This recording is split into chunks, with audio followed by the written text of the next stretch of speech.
Good to be here. Hey, thanks for being here. And let's just start off with the good guys and the bad guys that relates to the economy. Now, we have the GDP numbers at 4.1%, unemployment down to something like 3.9%. And from everyone that's looking at the economy, they think, wow, the economy is roaring.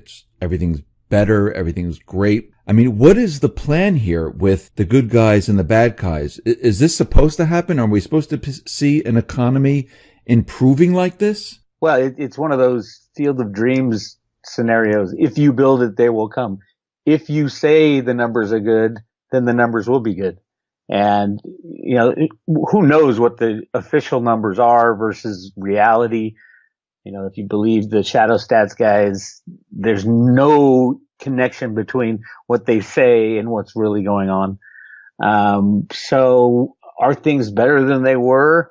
Probably, but nobody knows. The numbers have been so skewed and so lied about for so long. Anything the government says is just based off the last lie.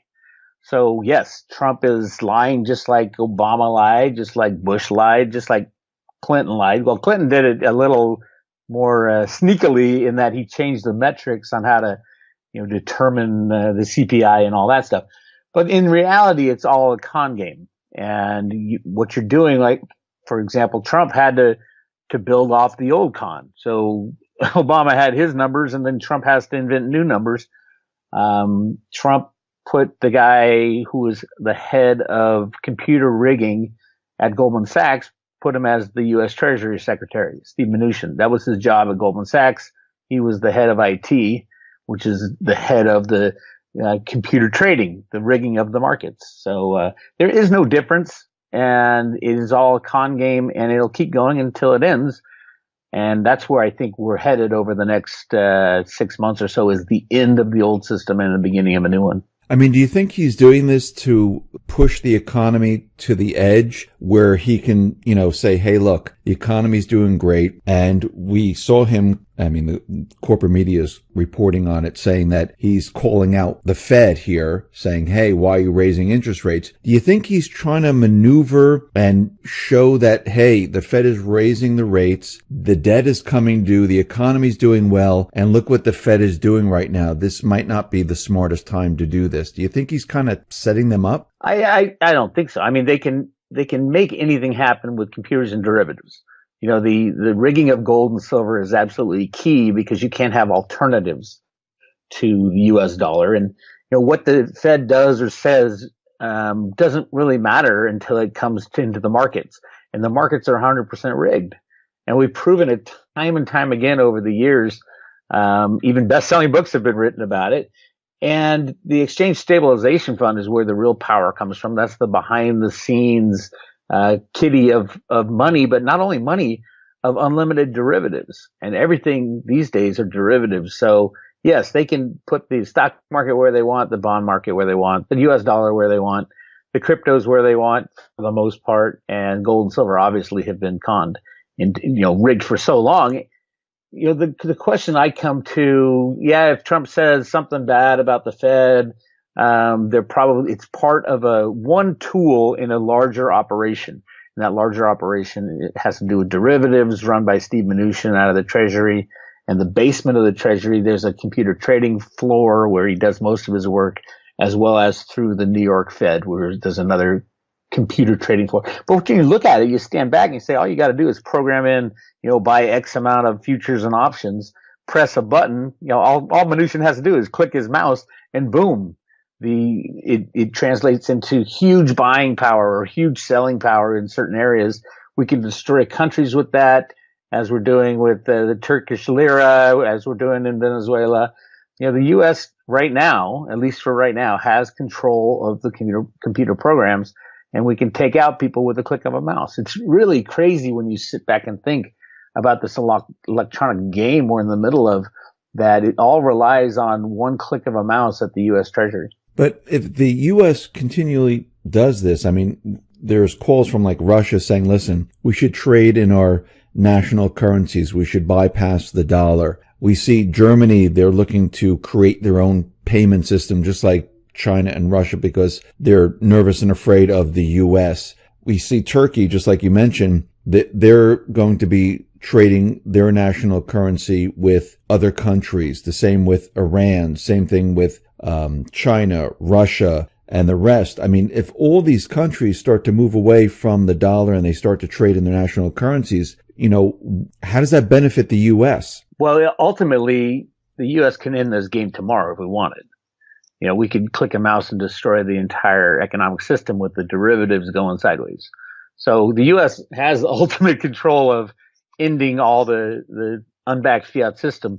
And that was always the plan since the invention of the Fed in 1913, was to run it as long and hard as possible, soaking up all the benefits of unbacked fiat money, meaning, building out your military, building houses, roads, bridges, and then at some point destroy the old system and start fresh. And that's what was said in the Road to Ruta comics from the Fed Boston. And that's what's going on right now. So yeah, this is a plan. Trump's, they can talk about, balancing the budget and getting the debt under control. They can talk all they want. The idea is no, we don't want that. That would be the worst thing. All that would mean is that there's no money out there just to pay the interest on all the new money created. So the plan is not to pay off any debt. The plan is to run it as long and hard as possible and then destroy it with a click of a mouse. You're saying that, okay, the plan is to run this long and hard. I mean, this has been going on for quite a while. I mean, since 2008. Since 2013 or 1913. Since 1913, but as of 2008, we went through the Great Recession and they started to really, put this into overdrive. Well, it became visible. Yeah, to everyone. I mean, how much longer? I mean, we've been doing this, for 10 years now, since 2008? Well, the computer rigging started in the 1960s with Alan Greenspan's original programs that he wrote, and then it got implemented when he was the head of the CEA, the Council of Economic Advisors for Ford. And then those computer programs that are run out of the Fed and the U.S. Treasury still, they didn't become visible till the dot-com booms and all that. But this stuff has been going on for a very long time. And, the U.S. will pull the plug when it's no longer advantageous to us to be the world's reserve currency.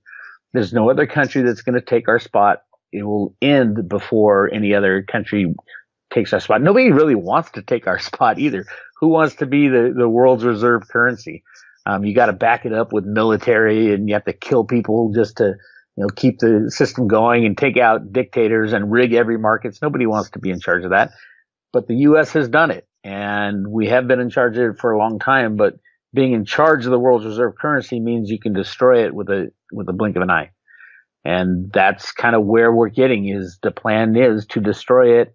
And it has to do more with the good guys and the bad guys and what's going on behind the scenes, not specifically with what you hear on, CNBC or on Bloomberg or anything like that. There's deeper things going on. And I think we are coming to a head. And I think it's exciting for gold and silver and crypto owners.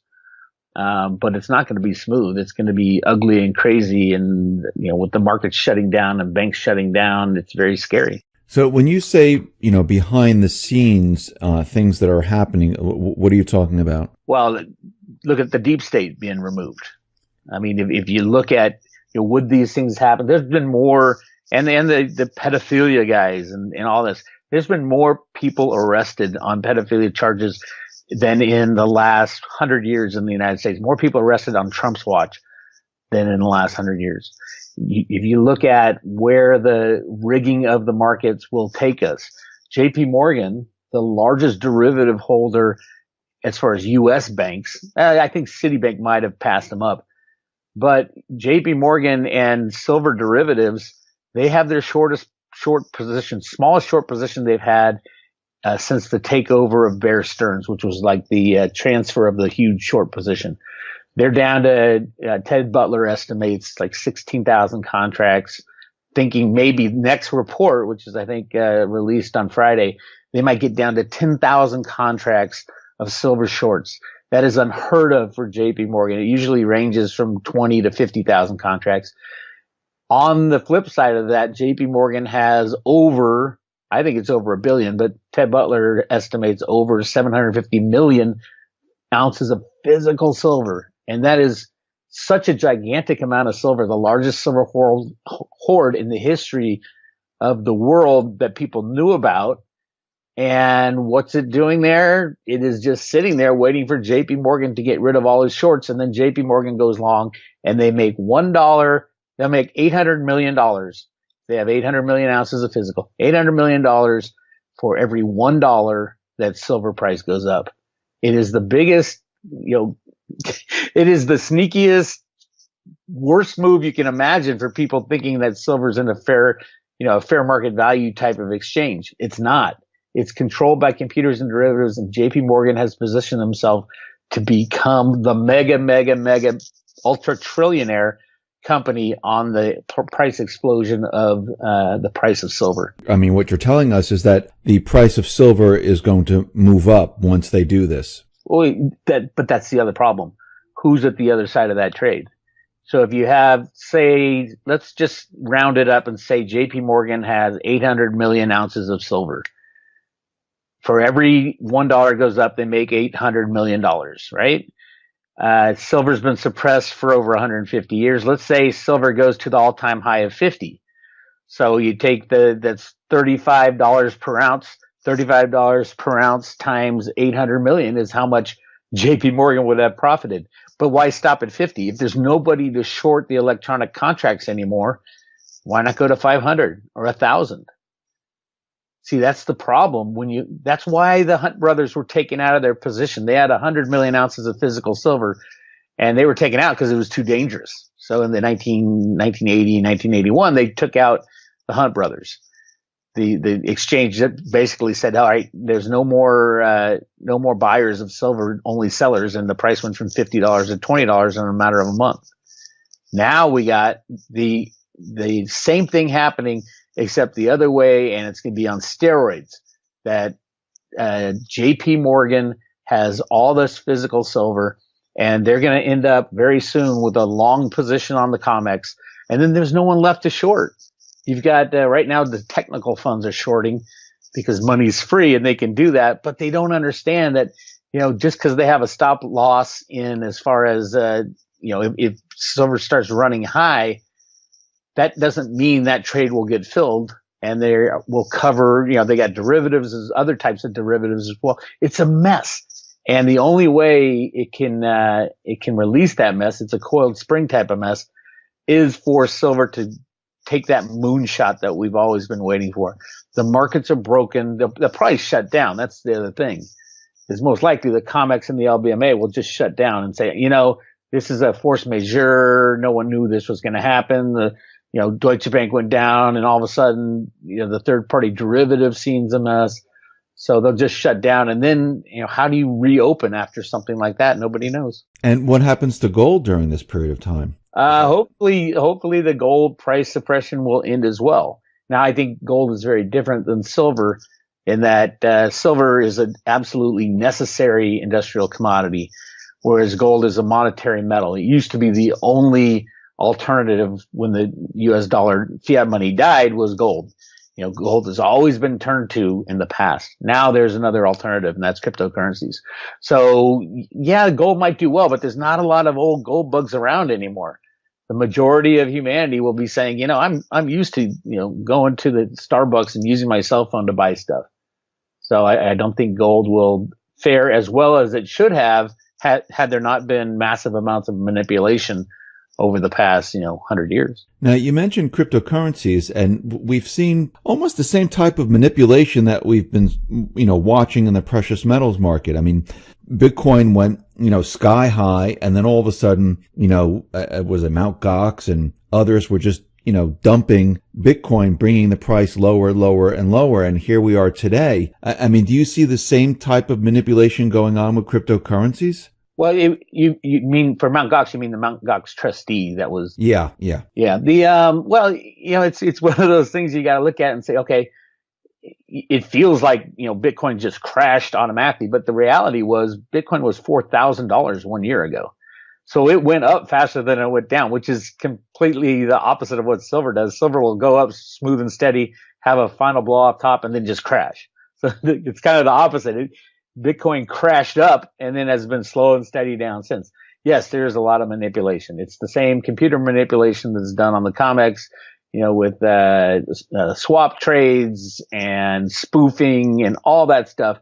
But in the cryptos, it's an unregulated market. And, all the crypto people say, yeah, we don't like governments in there. Well, this is the kind of market you get when there's no governments. You got, people lying, cheating, and stealing in these exchanges that are completely derivative exchanges. When you hold your cryptos in an exchange, they don't buy your crypto for you. They'll debit your account. It's kind of like the stock market. Your 401k, they don't actually go out and buy the stock for you and put it in your name. No, they credit your account and you get your statement every year. So it's very similar. I do think the exchanges are completely out of control. I've been saying that for years, even before cryptos came around. And the DTCC, who's supposed to, clear every trade, meaning do the paperwork for the ownership and the exchange of funds and make sure all the paperwork, make sure everything's done on the level, has not done that since the 1970s. They can't, especially with computers in there trading, million shares every second. And the SEC has already come out and said there's 100 million shares or 300 million shares every day, every single day, that are not settled by the DTCC. It is an insane game, rehypothecation everywhere, and it will end. And when the day it does end, everybody's going to freak out. And that's kind of why they've been allowing it to keep going on is they know the system has to end. They just are afraid to push that red button. Why do you think they're afraid to push the red button? Because millions of people will die. Millions of people will end up with zero. They won't be able to buy groceries, food, or anything. It all is contingent upon this game still going. And a bank like Deutsche Bank goes down with 50 trillion in derivatives. The add-on effect, all these banks are interlinked. They own the same assets. They have the same customers. So a big bank, they call them too big to fail banks. The reality of a too big to fail bank failing is the end of all banks. And when you have the end of all banks, you have an end of a monetary system. And that's where we've been headed for a long time. And because of computers, because of derivatives, they've been able to hold it off. But it also required a lot of theft and stealing and war and you name it to keep this system going. But it's not an honest system. I think that's the biggest thing about it now. It's so manipulated and so corrupted that the next banking crisis like we had in 2008, we're going to see the true we're going to see the people of the United States stand up and say, no, that's it. No more bailouts, no more criminal banking. Let's start fresh. And it will be, loss of fortunes. It will also be a loss of debt. And that's really cool because the biggest problem now around the world is the amount of debt we have. But they know that this day is going to have to come sooner or later. I mean, they can't keep pushing it off. Yes, they can rig the statistics, they can rig the markets, but the everyday person, I mean, they're feeling it every single day. I mean, people losing their jobs, retail stores closing, people losing their jobs from there, wages and salaries decreasing. They can't really raise interest rates. If they do, you can see the real estate market starting to, crack and things like that. So eventually there's going to come a point where they're going to have to make a decision. No? Yes? They've been saying that since literally, they were saying that exact same thing in the late 1920 when Woodrow Wilson left office.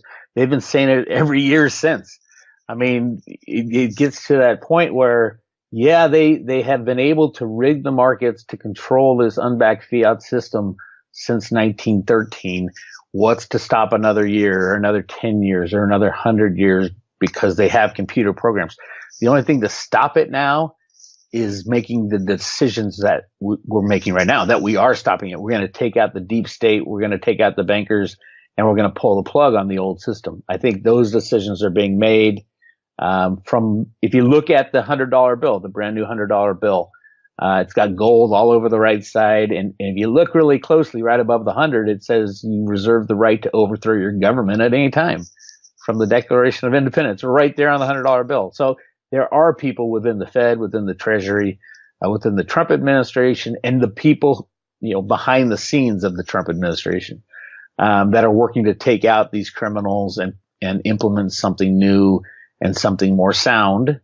Obviously, a gold standard would be better than the old thing, but it's not as practical. I think the cryptos The right cryptos implemented the right way would be the best for us going forward.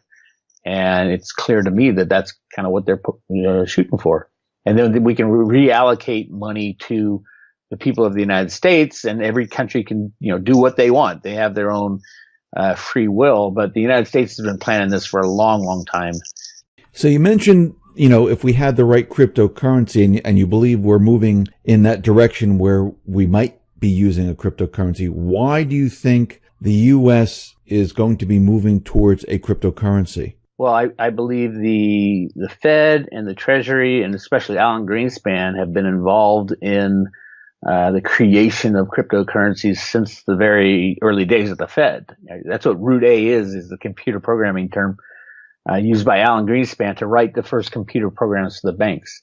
So, I have a theory that's probably more than a theory that Alan Greenspan was heavily involved with the cryptocurrency guys before Bitcoin and during Bitcoin and after Bitcoin. It just makes sense because that's all he was doing at the time, is computer programming and dealing with the banking system and rigging markets. And if you know Alan Greenspan and you study him at all, he was the biggest advocate of going back to the gold standard back in the 1960s. And then he, ever since, has been dealing with the computer programs he learned from his buddy John Kemeny, the guy who invented basic computing. So yeah, I think the Satoshi Bitcoin, the 1 million Bitcoin held by the wallets of Satoshi Nakamoto, are actually being held for the United States population. And at some point it will be implemented. We'll see how that goes. And I also think Litecoin is going to be right in par with that. Litecoin, I think, will be used as a means of exchange because it's faster and it's a better way to mine Litecoin. It doesn't use as much energy as Bitcoin. And I think that's why Charlie Lee, the inventor of Litecoin, actually sold all his, or donated all his Litecoin, was that you don't want a central guy. If you're going to change out of the US dollar into something else, you don't want a central person being in charge of that. So Bitcoin, obviously Satoshi isn't around anymore, or hasn't been heard from for years. And then Litecoin was the obvious means of exchange type of thing because it's fast and cheap, and you can use the Lightning Network and atomic swaps and all that to buy your cup of coffee. It just makes sense in the road to Ruta theory. And, we all know that the NSA was involved in Bitcoin long before Bitcoin, was released. That's been proven many times. But yeah, I think absolutely there are people within the United States government that are working to take down the banks. And it's coming from within the Fed. And that's what the Road to Ruta comic books were all about, talking about taking out they call them the big people. And we're still on that path. And so far, I think everything, I don't get absolutely everything right. But my theory hasn't changed. And the evidence that I've shown people really blows their mind when they take the time to look at it. I mean, you mentioned before that, it's all about taking down the deep state, and we're moving in the right direction. So do you think the good guys are winning right now? Oh, absolutely. Absolutely. Trump wouldn't be in office if they weren't. It was rigged, but it was rigged in a good way. So yeah, Trump is working with Trump is a bull in a china shop that the good guys, as I call them, put to basically do exactly what he's doing.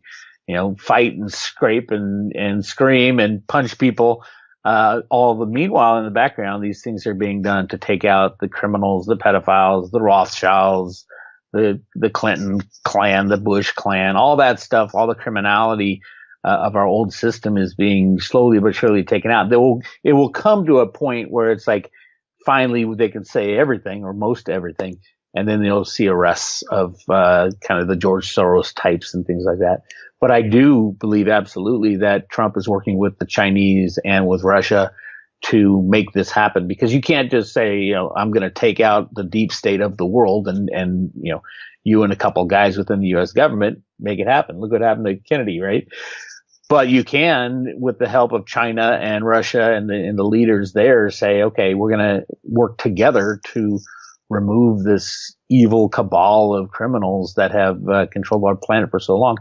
I believe it's going on right now. Absolutely. So you think that Trump, like behind the scenes, is working with Xi Jinping and Putin to coordinate this effort to bring down the deep state? The people behind Trump are. Again, Trump's the Okay. bull in the china Yeah. shop. So yeah, There's definitely. many patriots that are working with him. Mainly military.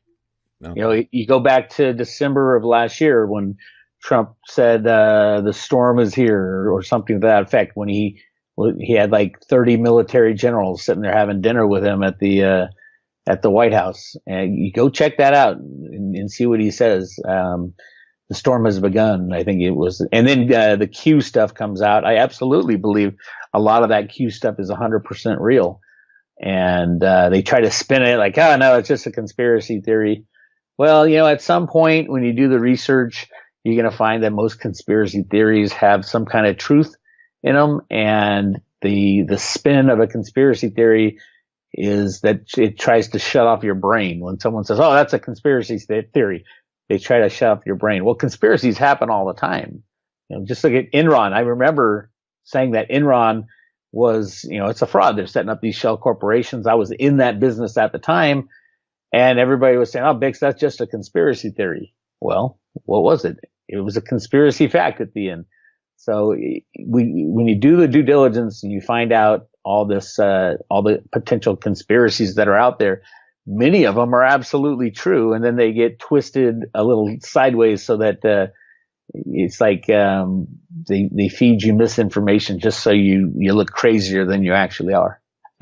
That's my take on it, because I am not afraid to talk about conspiracies at all, because I know it happens at the deepest level of government. As we're finding out with the Russia investigation, it turns out that it was the Clinton campaign colluding with the Russians. True. I mean, if you look at some of the Q posts, it does say, and they're actually pointing the finger at the Clintons and many others. I mean, there's so many people involved in this.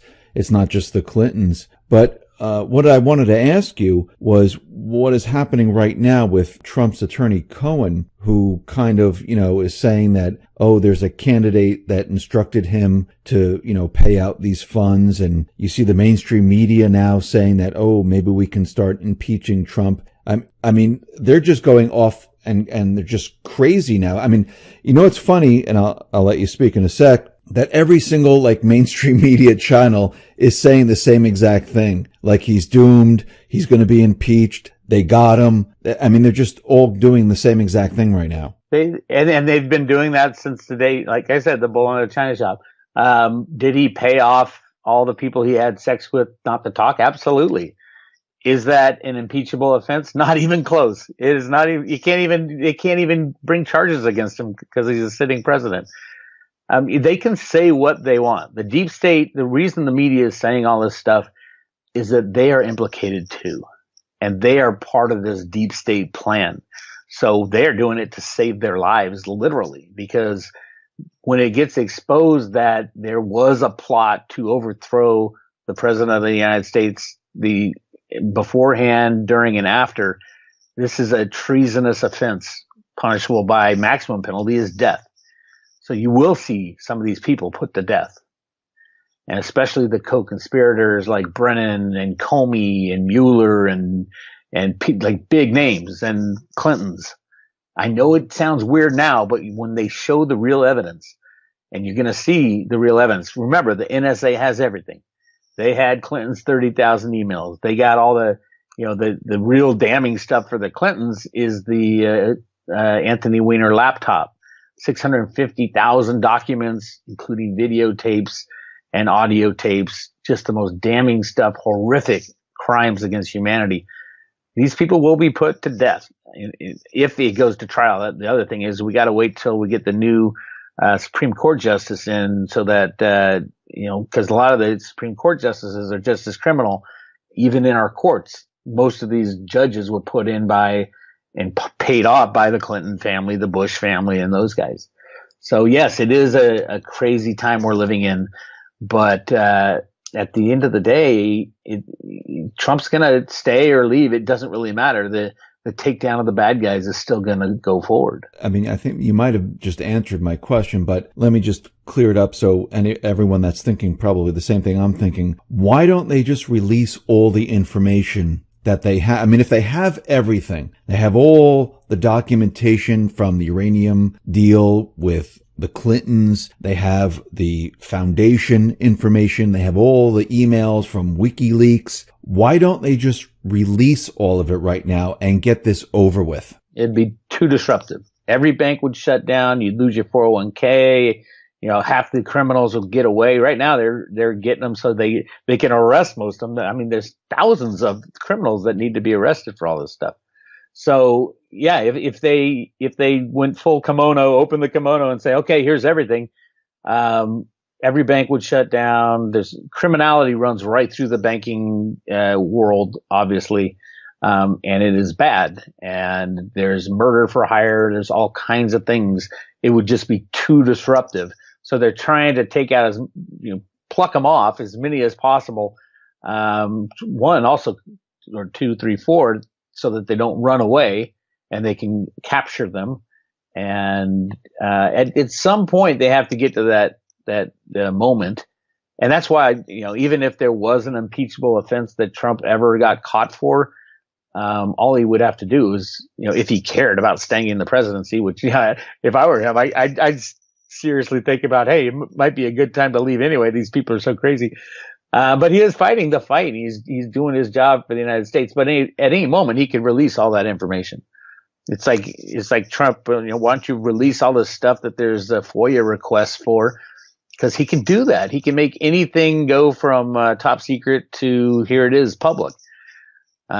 He chooses not to because it's a timing thing. There's a lot of balls in the air, a lot of people getting ratted out, especially when I think it's about over 6,000 pedophile and human trafficking people have been arrested, and they're all telling on the people above them. The real power brokers of this stuff. So they're getting all the evidence to try to do it right. Would it be better had he just pulled the Band-Aid? I guess we won't know until it's all over. But right now, I would tell everybody, don't be afraid that, we're going to lose this battle, because we're not. We are winning it. Absolutely. Do you think it's kind of odd that the timing of Manafort's trial and the release of the information from Cohen came out at exactly the same time? It's one of those things. It is the bright, shiny object that they want you looking at this moment. I'll guarantee you within 2 weeks, we're not even going to talk about Cohen or Manafort at all. It's kind of like, oh my God, Trump said they're bugging his office, and that was the big thing. He's crazy. He's crazy. Well, it was proven that they did bug his office, and what happened? Nothing. This stuff comes up. It's all over the news, and then it goes away. So the Manafort stuff, the Cohen stuff, it's the talk of the town today. In the next 2 or 3 weeks, next time we talk, let's write this down to remember to talk about it. We could say, oh my God, what happened to that Manafort stuff and the Cohen stuff? It'll just go away. It's not important. It's the shiny ball that they want you to look at while everything else is going on in the sides and then in the background. So these deep state players, Clinton, Brennan, Clapper, Comey, and, the rest. Bush, McCain. They're all part of it. Absolutely. All these, Q calls him no name for McCain, but, they won't mention his name. But are they just gonna, sit there and wait for them to bring them in? Or do you think they have some other type of plan? Because I don't see them just saying, hey, we give, yes, we did this, and, take us in. Do you think these people are going to run? Do you think they're going to do? I don't think they can run. There's not many places you can run to anymore. Given that the NSA has all information, all electronic information, anywhere from credit cards being spent to, if one of these guys wants to disappear, he'd try to do what Saddam Hussein did, go to a little town and hide in somebody's basement. Well, these guys, they can't live that kind of life. They're used to the good life. And if they do, it's kind of punishment anyway. And the next time they pop their head on the grid, bang, they're gone. They're toast. They have to. And I don't think anybody, I think everybody can be found, and it's pretty easy to find people. Especially famous people, because everybody knows what they look like. And, you're always going to have some snitch somewhere say, oh my God, Bill Clinton, I saw him last week down at the, the driving range at this little hole in the wall in East Texas. You're going to have that. When you're famous, you can't hide. And if you do hide, you're going to have to hide, completely in a miserable existence. So yeah, I'm not worried that people are getting away. I think more and more evidence is being, examined and fostered, and more and more people are turning evidence just to save their own hides in the background. So we'll have a lot of action. I think it's coming up too. And if we're talking timing, I think September, October, November will be really exciting times for silver, for the cryptos, and also for the taking down of bigger names in the deep state. So are you saying like there's going to be an October surprise? Is that what I don't think it's a surprise anymore. I think it'll be very similar to 2008. Everything is building that way. So, we'll see. And it's just a click of a mouse at the U.S. Treasury to make it all happen. Do you think the deep state will try to do something like maybe, a false flag or anything like that to distract from everything? And yeah, well, it's possible. Yeah, everything's possible. Everything's on the table, but it won't work is the key. Their false flags are pretty obvious. And all it would take would the FBI or Trump or someone, obviously the FBI is corrupt, or someone within the good guys to come out and say, okay, this is a false flag. Here's all the evidence, and either leak it unofficially or officially. And, the unofficially is like through WikiLeaks. Yeah, they could put all these people in jail with a leak on WikiLeaks. And, why don't they all go to jail? Because the DOJ and the court system is all corrupt too, because they would have to go with them. With the criminals that they would be arresting, they'd have to go with them. So it is being broken down. And, I do think we're going to see another 2008 in the coming few months. And we are getting closer and closer. And I always said, the silver and gold prices and the crypto prices will be the lowest at the time they're released from manipulation. So they're not going to go up and, you're not going to buy silver to beat JP Morgan and beat them at that game. It'll be the lowest so that they get out the best they can. And then they're going to cut the prices loose and stop shorting. And then that's all it takes for silver is if JP Morgan doesn't short on this next run up for silver,